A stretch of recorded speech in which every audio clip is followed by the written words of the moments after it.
Hello students, मैंने last time आप लोगों को जो पढ़ाया था फ्रैक्शंस के बारे में कुछ इंट्रोडक्शन दिया था, जहाँ पर मैंने आपको बताया था लाइफ फ्रैक्शन क्या होता है, इम्प्रॉपर फ्रैक्शन क्या होता है, यूनिट फ्रैक्शन क्या होता है। तो सब मैंने आपको लास्ट वीडियो में मैंने आपको सब समझा दिया था। Life fraction, unit fraction, mix fraction, improper fraction, सब चीज़ें आपको मैंने क्लियर करा दी थी। तो स्टूडेंट्स, आज हमारी जो सेकेंड वीडियो आ रही है वो अब हम लोग स्टार्ट करते हैं सम ऑफ फ्रैक्शंस के ऊपर। तो सबसे पहले हम लोग देखते हैं, यहाँ पर मैंने आपके सामने एक क्वेश्चन लिखा हुआ है 1/4 प्लस 3/4। यहाँ पर हमारे पास बोथ डिनोमिनेटर्स आर इक्वल, यानी कि दोनों डिनोमिनेटर जो है हमारे पास वो इक्वल है। तो स्टूडेंट्स, सबसे पहले हम लोग क्या करते हैं, यहाँ पर जब इनको प्लस करते हैं तो प्लस करने के लिए सबसे पहले हम दोनों डिनोमिनेटर में से एक ले लेते हैं। हमारे पास 4 आएगा, जो भी डिनोमिनेटर हमारा होगा सबसे पहले फ्रैक्शन में प्लस या माइनस करते हैं। तो प्लस या माइनस करने के लिए दोनों डिनोमिनेटर को चेक करते हैं कि वो इक्वल है तो ठीक है, नहीं है तो उनको इक्वल करना पड़ता है। फिलहाल मैं आपको वो सिखा रहा हूँ जो आपके पास दोनों में डिनोमिनेटर इक्वल है। तो 1/4 प्लस 3/4 हमारे पास एज इट इज है। हम लोग क्या करते हैं, 1 प्लस 3 हमारे पास आ चुका है। अब बोथ डिनोमिनेटर आर इक्वल, दोनों डिनोमिनेटर इक्वल थे तो दोनों में से एक आ चुका था, 1 प्लस 3 हो गया था। अब मैं क्या करता हूँ, 3 और 1 कितना हो जाएगा, 4/4, यानी कि दोनों कंडीशंस में मेरे पास जो फ्रैक्शन है वो क्या है, वो 4 और 4 दोनों इक्वल हो चुके हैं। तो मैं इसको क्या कर सकता हूँ, दोनों एक ही टेबल के अंदर आ रहे हैं, 4 1 जा 4 एंड 4 1 जा 4, यानी कि आपके पास 1/1 बचता है। तो आप इसको ईजिली ओनली 1 लिख सकते हैं और यही आपके पास आंसर आ जाएगा। चलिए इसी टाइप का क्वेश्चन और देखते हैं। अगर मेरे पास सेकंड क्वेश्चन आ जाता है, जैसे कि एग्जांपल के तौर पर मैं लिखता हूँ 2/3 और यहाँ पे लिखता हूँ मैं 4/3। बोथ डिनोमिनेटर आर इक्वल, यहाँ पर भी डिनोमिनेटर इक्वल है। तो हम लोग क्या करते हैं, सबसे पहले इसको चेक करते हैं कि दोनों के डिनोमिनेटर सेम है। तो हम क्या करते हैं, दोनों में से हमारे पास एक आ जाएगा और ऊपर क्या करते हैं 2 + 4, यानी कि 2 और +4 कर दिया मैंने। अब मैं यहाँ क्या करता हूँ, दोनों के 6 हो गए, 6/3 आ जाएगा। तो मैं क्या करता हूँ, जो मैं लेकर 6/3 आ गया तो उसको कटिंग करता हूँ, दोनों एक टेबल के अंदर आ रहे हैं। 3 1 जा 3, 3 2 जा 6, यानी कि मेरे पास 2/1 आ गया। अब 1 तो एक ऐसा नंबर है डिनोमिनेटर में, अगर आप उसको इग्नोर भी करते हैं, छोड़ भी देते हैं, तब भी कोई प्रॉब्लम नहीं है।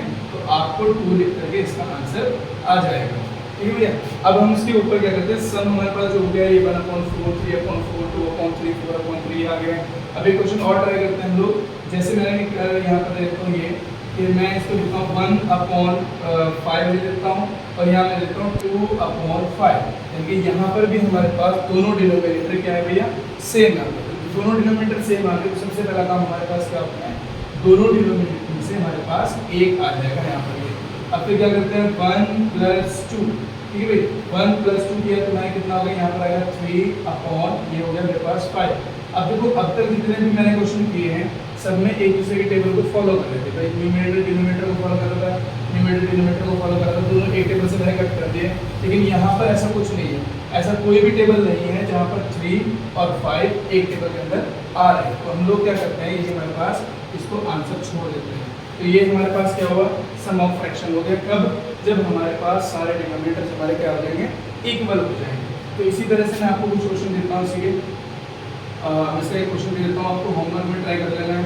इसको आपको घर से ट्राई करके देखिए कि किस तरह हमारे पास हो गए। एक क्वेश्चन ये हो गए, उसके बाद ये हो गया हमारे पास 7/9 हो गए, 3/9 हो गए। कोई भी नंबर आप इस तरह ट्राई कर सकते हैं कि भाई हमारे पास सम ऑफ फ्रैक्शन किस तरह का होगा। उसके बाद हम लोग चलते हैं, एक हमारे पास होता है difference. Question number point number 2 लिखते हैं डिफरेंस, DIFFERENCE, डिफरेंस निकालना है। अगर हमें इन्हीं फ्रैक्शंस के अंदर डिफरेंस निकालना है तो इसमें भी कोई ज़्यादा चेंज नहीं है। हम लोग क्या करते हैं, सबसे पहले हमारे पास कोई भी नंबर दे देता है, जैसे मैंने कहा 2/3 माइनस 1/3। तो भाई हम लोग क्या करते हैं, सबसे पहले काम चेक करने का ये होता है कि दोनों डिनोमिनेटर हमारे पास क्या सेम है। जब दोनों डिनोमिनेटर सेम हो गए तो दोनों में से हमारे पास क्या आ जाएगा, एक आ जाएगा। और यहाँ लिखता हूँ 2 - 1। देखो वहाँ पर प्लस था तो मैंने बीच में प्लस यूज़ किया, यहाँ पर माइनस है तो मैंने बीच में माइनस यूज़ किया। तो मैं क्या करता हूँ, यहाँ पर जब ये सॉल्व हो गया तो सॉल्व होने के बाद मैं यहाँ लिखता हूँ 1/3 आ जाएगा और यही मेरे पास आंसर आ जाएगा, ठीक है भाई। इसी तरह का क्वेश्चन और ट्राई करते हैं हम लोग। जैसे कि यहाँ पर लिखा हुआ है 5/7 - 2/7। फिर यहाँ पर वही कि दोनों डिनोमिनेटर सेम है, जब दोनों डिनोमिनेटर सेम है तो हम लोग क्या करते हैं, यहाँ पर दोनों में से एक आ जाएगा और 5 माइनस 7 सॉरी 5 माइनस 2 कर लेते हैं, तो यहाँ पर हमारे पास क्या होगा 3/7 और यही मेरे पास आंसर हो जाएगा। इसी तरह का मैं आपको कुछ होमवर्क देता हूँ, यहाँ पर कुछ क्वेश्चन हो जाएगा मेरे पास। एक क्वेश्चन हमारे पास हो गया जैसे 7/9 और 3/9, आप इसको कर सकते हैं। और दूसरा क्वेश्चन मेरे पास यहाँ पर ये है कि 4/3 माइनस 2/3, ये आपके पास होमवर्क हो जाएगा। तो आप लोग इसको ट्राई कर लेना और वीडियो लगी अच्छी लगी हो तो लाइक करना, सब्सक्राइब करना और दोस्तों के साथ शेयर करना।